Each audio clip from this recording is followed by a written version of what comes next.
तो हमने पॉलिटी में 80 नंबर क्वेश्चन तक कवर कर लिए थे। आज हमें 81 नंबर क्वेश्चन से कवर करना है।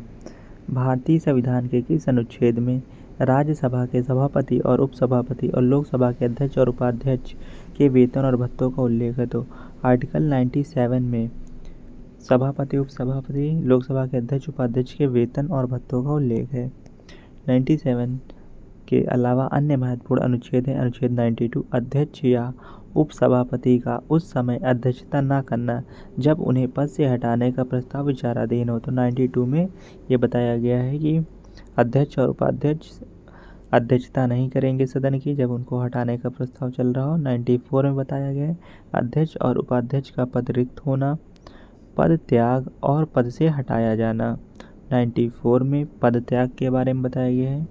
95 अध्यक्ष के पद के कर्तव्यों का पालन करने या अध्यक्ष के रूप में कार्य करने के उपाध्यक्ष या अन्य व्यक्ति की शक्ति। तो 95 बताया गया कि अध्यक्ष के पद का जो कार्यवाहन करने के लिए एक उपाध्यक्ष हो गया, अन्य व्यक्ति की शक्ति होगी जिस टाइम पर अध्यक्ष नहीं होगा। तो 95 में जिस टाइम पर अध्यक्ष नहीं होगा उस टाइम पर कोई उपाध्यक्ष उसका काम करेगा, कोई और काम करेगा। 94 में बताया गया है कि जो पद होगा खाली हो जाएगा। और 92 में बताया गया है इनके वेतन और भत्ते। भारतीय संविधान के निम्नलिखित में से किस अनुच्छेद में उल्लेख है कि भारत के उपराष्ट्रपति राज्यसभा के पदेन सभापति होंगे? तो 89 में बताया गया कि जो भारत के उपराष्ट्रपति होंगे राज्यसभा के पदेन सभापति होंगे। आर्टिकल 64 अनुच्छेद 64 और अनुच्छेद 89 ब्रैकेट 1 में कहा गया कि भारत का उपराष्ट्रपति राज्यसभा के पदेन सभापति के रूप में कार्य करेगा। अन्य संबंधित अनुच्छेदों में शामिल अनुच्छेद 90 राज्यसभा के उपसभापति के पदच्युत होने, त्यागपत्र देने और पदच्युत होने की शर्तें की निर्दिष्ट करता है। 91 उपसभापति या किसी अन्य नामित व्यक्ति को उनकी अनुपस्थिति में सभापति के कर्तव्यों का पालन करने की शक्ति प्रदान करता है। उपसभापति या किसी अन्य नामित व्यक्ति की अनुपस्थिति में सभापति के कार्य का पालन करने की शक्ति देता है 91। तो उपसभापति सभापति का काम करेगा 91 के तहत। भारतीय संविधान के निम्नलिखित में से किस अनुच्छेद में राज्य विधानमंडल में राज्य के महाधिवक्ता के बोलने के अधिकार के बारे में उल्लेख है? तो राज्य के महाधिवक्ता के बोलने के बारे में उल्लेख है 177।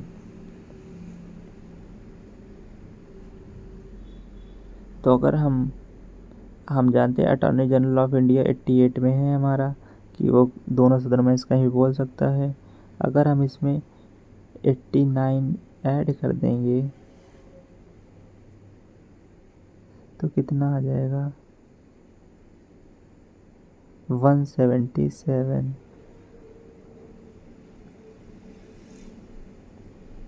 तो हम अगर स्टेट वाले में पहुंचना चाहते हैं तो हम केंद्र वाले आर्टिकल में 89 ऐड कर देते हैं। तो हमें स्टेट का आर्टिकल पार्ट 6 का आर्टिकल तो 88 में बताया गया कि जो अटॉर्नी जनरल ऑफ इंडिया है वो दोनों सदनों में से कहीं भी बैठ सकता है और कहीं भी स्पीच दे सकता है। भारतीय संविधान का अनुच्छेद 183 विधान परिषद के सभापति और उपसभापति के त्यागपत्र, अवकाश और निष्कासन को संबोधित करता है। अनुच्छेद 181 में प्रावधान है कि जब अध्यक्ष या उपाध्यक्ष को हटाने की प्रक्रिया चल रही हो तो उन्हें कार्रवाई की अध्यक्षता नहीं करनी चाहिए। ये प्रावधान प्रमुख विधायी प्रक्रियाओं के दौरान निष्पक्षता सुनिश्चित करते हैं। अब जैसे 181 लिखा है, हम इसमें 89 माइनस कर दें 392 आ जाएगा। तो 92 में बताया गया है कि जब अध्यक्ष या उपाध्यक्ष सदन के अध्यक्ष या उपाध्यक्ष को हटाने का काम चल रहा हो तो वो अध्यक्षता नहीं करेंगे। वैसे 81 में ही प्रावधान है। ये स्टेट के बारे में और ये हमारे सेंट्रल के बारे में है। भारतीय संविधान के किस अनुच्छेद में उल्लेख है कि मंत्रिपरिषद सामूहिक रूप से राज्य की विधानसभा के प्रति उत्तरदायी होगी? 164 ब्रैकेट 2 में बताया गया कि जो मंत्रिपरिषद है सामूहिक रूप से विधानसभा के प्रति उत्तरदायी होगी। वैसे ही 75 में बताया गया कि जो हमारा मंत्रिपरिषद है वो उत्तरदायी होती है। अनुच्छेद 164 ब्रैकेट 1 मुख्यमंत्री की नियुक्ति राज्यपाल द्वारा की जाती है जबकि अन्य मंत्रियों की नियुक्ति मुख्यमंत्री की सलाह पर की जाती है और वे राज्यपाल के प्रसाद पर्यंत पद धारण करते हैं। अनुच्छेद 164 ब्रैकेट 3 पद ग्रहण करने से पहले किसी मंत्री को राज्यपाल द्वारा दिलाई जाने वाली पद और गोपनीयता की शपथ लेनी चाहिए, जैसा कि तीसरे सूची में निर्दिष्ट है। अनुच्छेद 164(4) कोई भी मंत्री जो लगातार 6 महीने तक राज्य विधानमंडल का सदस्य नहीं है, उस अवधि के अंत में पद धारण नहीं कर पाएगा। निम्नलिखित में से कौन सा अनुच्छेद भारतीय संविधान में संशोधन की प्रक्रिया निर्दिष्ट करता है? तो 368 है, ये साउथ अफ्रीका से लिया गया है। भाग 20 में है, संसद इस उद्देश्य के लिए निर्धारित प्रक्रिया के अनुसार किसी प्रावधान को जोड़ने, बदलने या निरस्त करने के माध्यम से संविधान में संशोधन कर सकती है। संसद उन प्रावधानों में संशोधन नहीं कर सकती जो संविधान के मूल ढांचे का निर्माण करते हैं। केशवानंद भारती मामले 1973 में सर्वोच्च न्यायालय ने फैसला लिया था।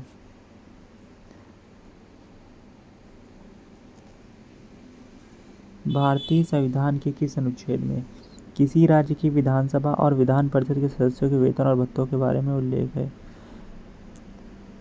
विधानसभा और विधान परिषद में सदस्यों के वेतन के बारे में उल्लेख है।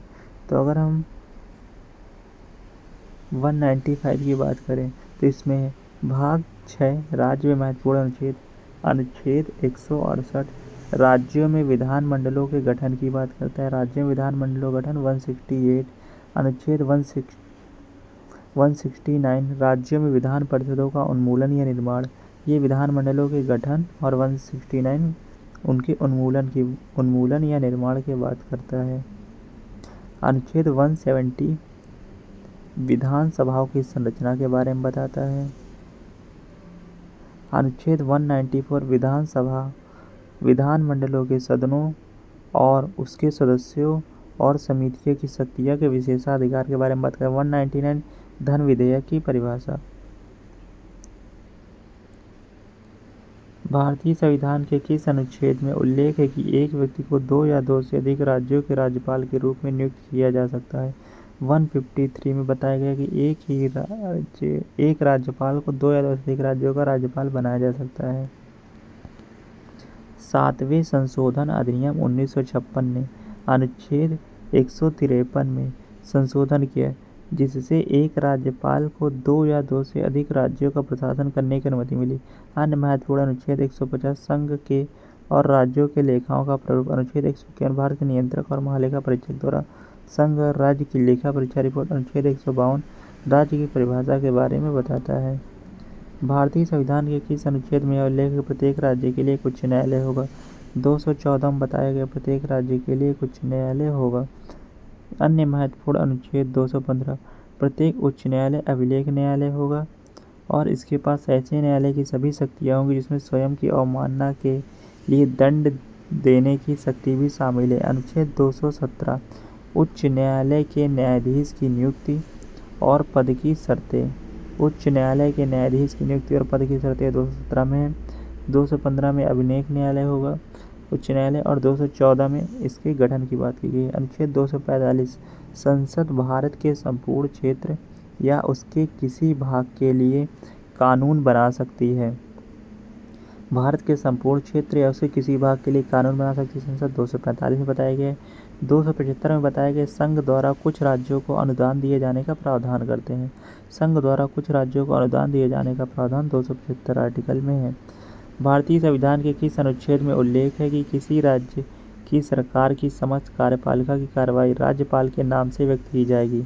166(1) में बताया गया है तो राज्य के राज्यपाल के नाम से कोई भी कार्रवाई की जाएगी। अन्य महत्वपूर्ण अनुच्छेद, अनुच्छेद 163(1) राज्यपाल को उसके कार्यों के निर्वहन में सहायता और सलाह देने के लिए मुख्यमंत्री की अध्यक्षता में एक मंत्री परिषद होगी। तो राज्य में मंत्री परिषद 163(1) में है। अनुच्छेद 164(1) बताता है मुख्यमंत्री की नियुक्ति राज्यपाल द्वारा की जाएगी।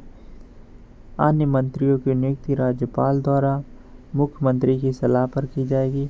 अनुच्छेद 165(1) बताता है प्रत्येक राज्य का राज्यपाल किसी ऐसे व्यक्ति को राज्य का महाधिवक्ता नियुक्त करेगा जो उच्च न्यायालय का न्यायाधीश नियुक्त होने के योग्य हो।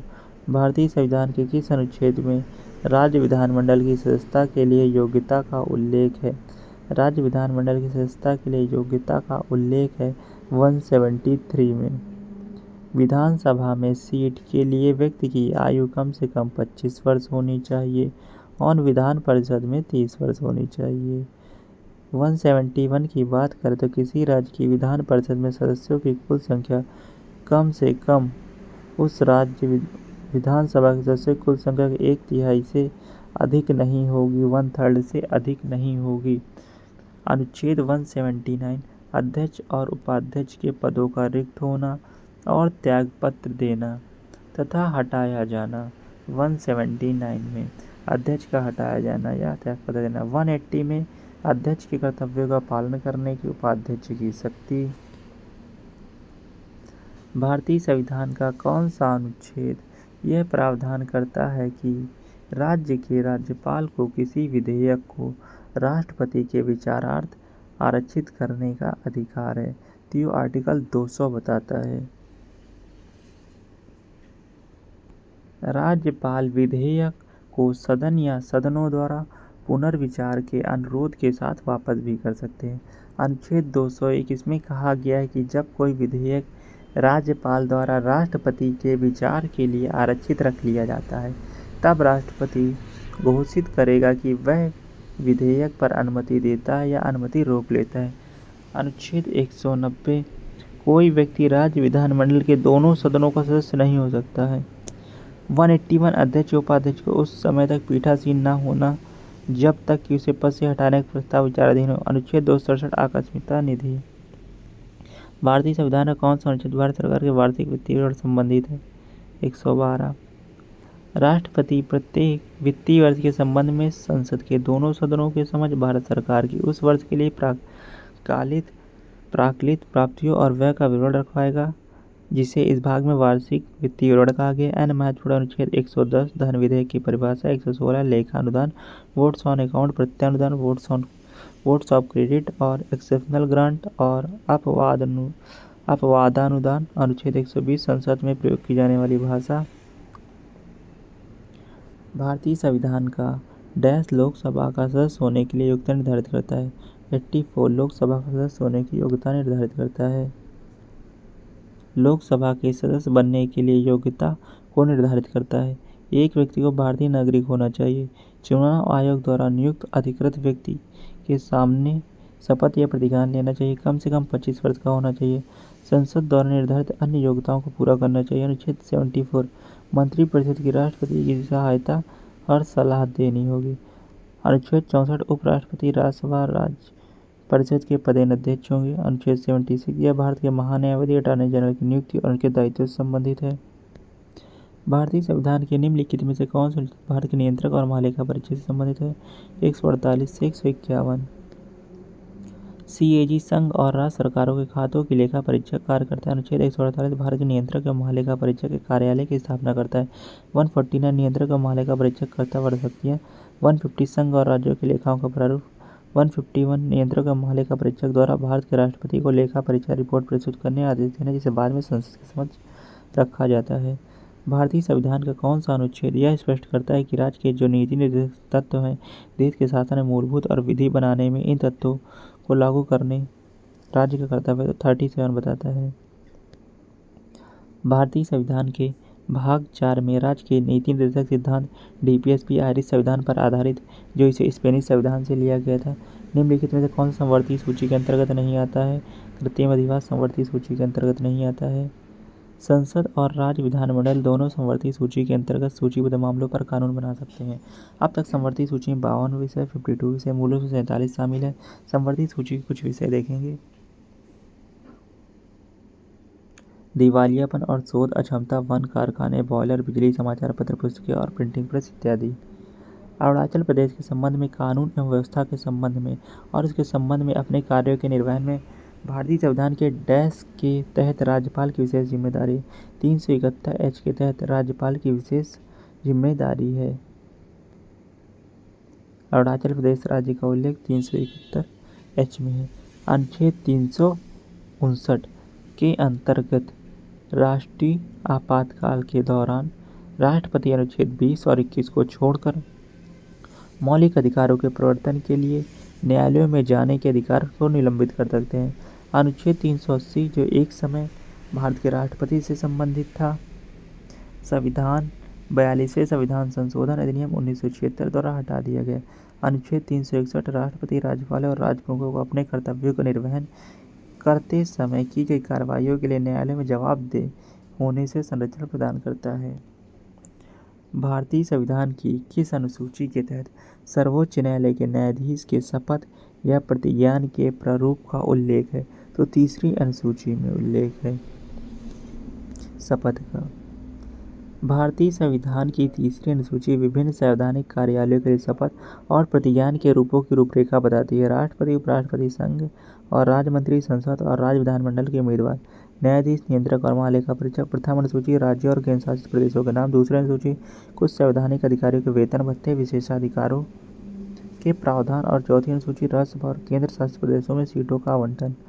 भारतीय संविधान के किस अनुच्छेद में उल्लेख है कि अपने कर्तव्यों के पालन में भारत के महान्यायवादी को भारत के राज्य क्षेत्र में सभी न्यायालयों में सुनवाई का अधिकार होगा? तो 76(3) में।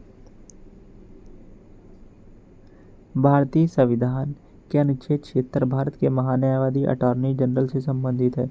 अनुच्छेद 76(1) भारत के राष्ट्रपति द्वारा महान्यायवादी की नियुक्ति का प्रावधान है। अनुच्छेद 76(2) महान्यायवादी का कर्तव्य होगा कि वह भारत सरकार को ऐसे कानूनी मामले पर सलाह दे और कानूनी प्रकृति के ऐसे अन्य कर्तव्यों का पालन करे। अनुच्छेद 76(4) महान्यायवादी राष्ट्रपति की इच्छा पर्यंत पद धारण करेगा और राष्ट्रपति द्वारा निर्धारित पारिश्रमिक प्राप्त करता है। महान्यायवादी निम्नलिखित में विषय वस्तुओं को उनके संबंधित अनुच्छेदों के साथ सम्मिलित कीजिए। तो मैचिंग करना है हमें।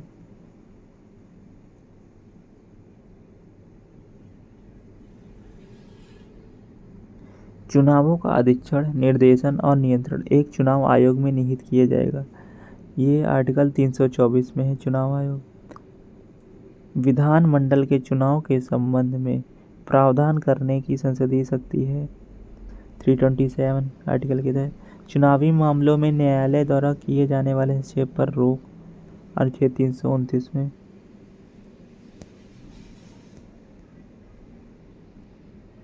अनुच्छेद 325 कोई भी व्यक्ति धर्म, मूल, वंश, जाति या लिंग के आधार पर किसी विशेष मतदाता सूची में शामिल होने या शामिल होने का दावा करने के लिए अयोग्य नहीं होगा। अनुच्छेद 328 किसी राज्य के विधानमंडल के ऐसे विधानमंडल के लिए चुनाव के संबंध में प्रावधान करने की शक्ति है। 325 में बताया गया किसी भी व्यक्ति में धर्म, मूल, वंश, जाति या लिंग के आधार पर मतदाता सूची में शामिल होने के लिए अयोग्य नहीं किया जाएगा। और 328 में बताया गया कि विधानमंडल के ऐसे विधानमंडल के लिए चुनाव के संबंध में प्रावधान करने की शक्ति है। विधानमंडल के लिए चुनाव के संबंध में प्रावधान करने की शक्ति है। भारत के संविधान के किस अनुच्छेद में उल्लेख है कि संघ के लिए एक लोक सेवा आयोग और प्रत्येक राज्य के लिए एक लोक सेवा आयोग होगा? 315(1) में यूपीएससी है 315 से 323 तक। अनुच्छेद 315(2) दो या दो से अधिक राज्य इस बात पर सहमत हो सकते हैं कि राज्यों के उस समूह के लिए एक लोक सेवा आयोग होगा। अनुच्छेद 315(3) उपरोक्त किसी भी कानून में ऐसे आकस्मिक और परिणामी प्रावधान शामिल हो सकते हैं जो कानून के उद्देश्यों को प्रभावी बनाने के लिए आवश्यक या वांछनीय हो सकते हैं। (4) में 315 में क्या है? यदि राज्य सरकार अनुरोध करती है तो यूपीएससी राज्य सरकार की नौकरियों के लिए उम्मीदवारों को चयन करने के लिए परीक्षा और साक्षात्कार आयोजित कर सकता है। भारतीय संविधान के निम्नलिखित में से किस अनुच्छेद में यह प्रावधान है कि राज्यपाल मुख्यमंत्री की नियुक्ति करता है और बाद में मुख्यमंत्री राज्यपाल से मंत्रियों की नियुक्ति की अनुशंसा करता है? तो 164 में बताया गया है।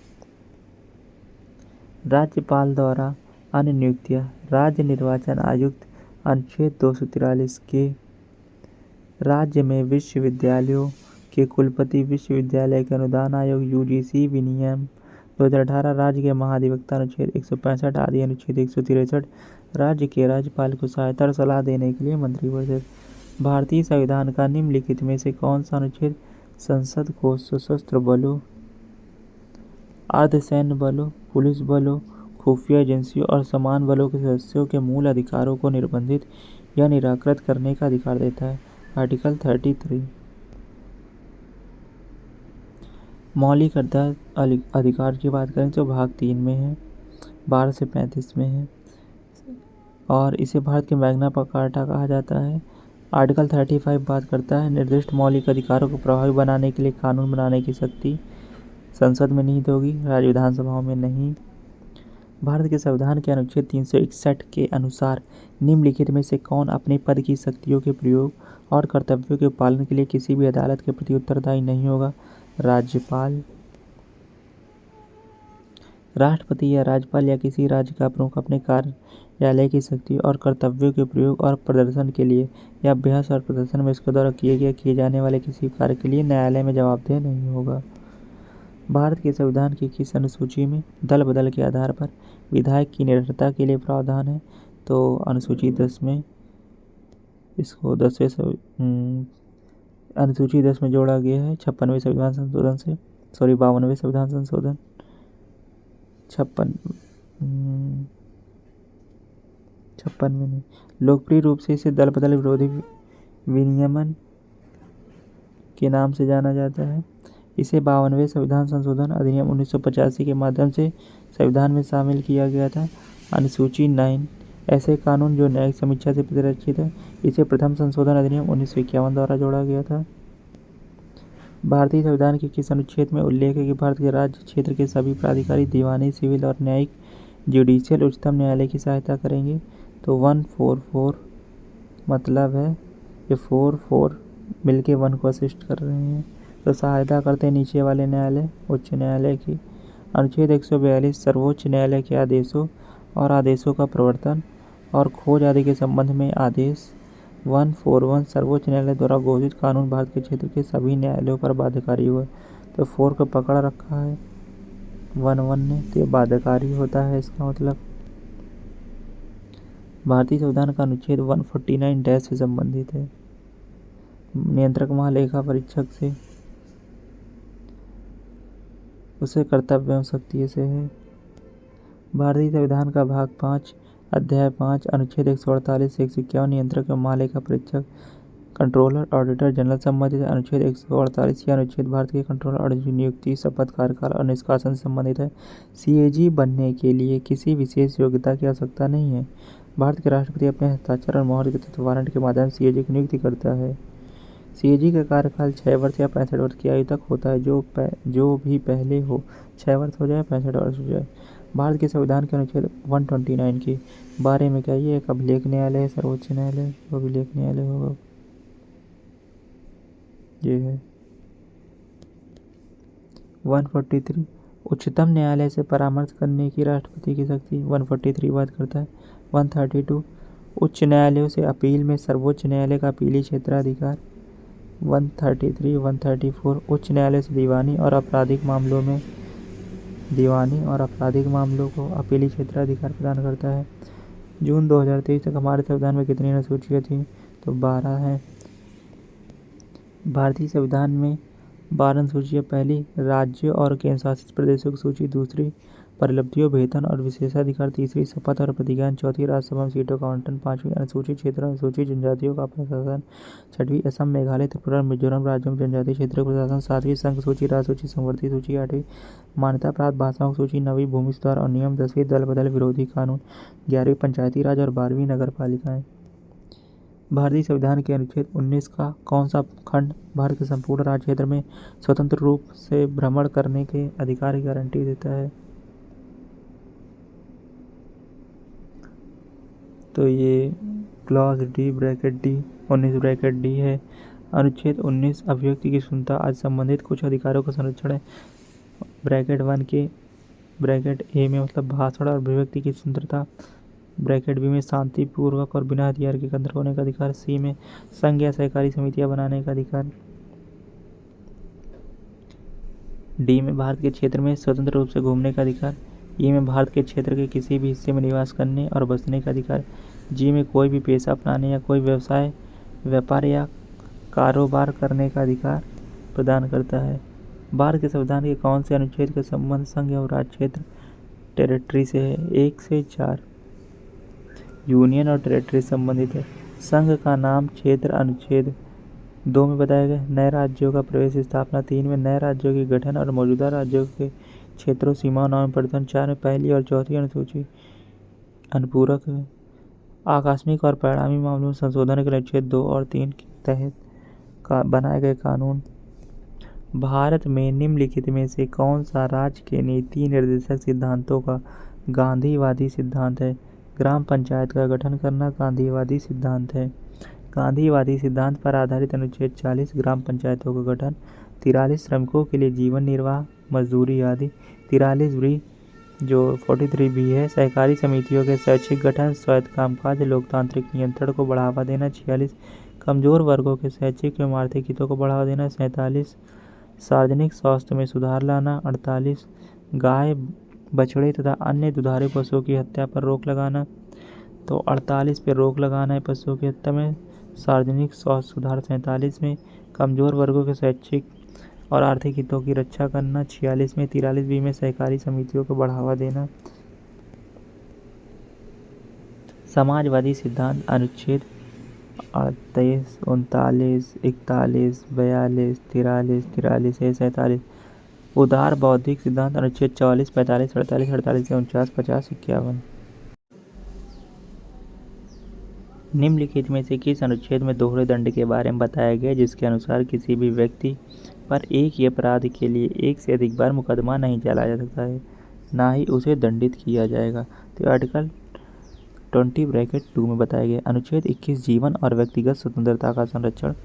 19(1) बोलने अभिव्यक्ति की स्वतंत्रता का अधिकार। 22(2) गिरफ्तार और हिरासत में लिए गए व्यक्ति को 24 घंटे के भीतर मजिस्ट्रेट के समक्ष पेश करना होगा। 22(2) में बताया गया। राज्य के नीति निर्देशक सिद्धांतों के किस अनुच्छेद के तहत मातृत्व अवकाश पर एक कामकाजी महिला को नियोक्ता से सभी मातृत्व लाभ प्राप्त करना चाहिए? 42 में बताया गया है। राज्य की नीतियों के निर्देशक सिद्धांत और गैर न्यायसंगत अधिकार जिसका अर्थ है कि उन्हें न्यायालय द्वारा लागू नहीं किया जा सकता। अनुच्छेद 43 राज्य सभी श्रमिकों को जीवन यापन योग्य वेतन और सभ्य जीवन स्तर सुनिश्चित करने का प्रयास करेगा। 44 समान नागरिक संहिता है। राज्य सभी श्रमिकों को आजीविका और एक सम्मानजनक जीवन स्तर उपलब्ध कराने का प्रयास करेगा। भारत के परिप्रेक्ष्य में दिए गए कथन के संबंध में निम्नलिखित में से कौन सा कथन सत्य है? तो इसमें पहला संविधान के 43वें अनुच्छेद में इसका उल्लेख है। 43 बात करता है श्रमिकों के लिए जीवन यापन वेतन आदि उदारवादी बौद्धिक सिद्धांतों पर आधारित निर्देशक सिद्धांत। अनुच्छेद 44, अनुच्छेद 45, अनुच्छेद 48 से अनुच्छेद 49, 50 और अनुच्छेद 51 ये बौद्धिकवादी सिद्धांत पर आधारित है।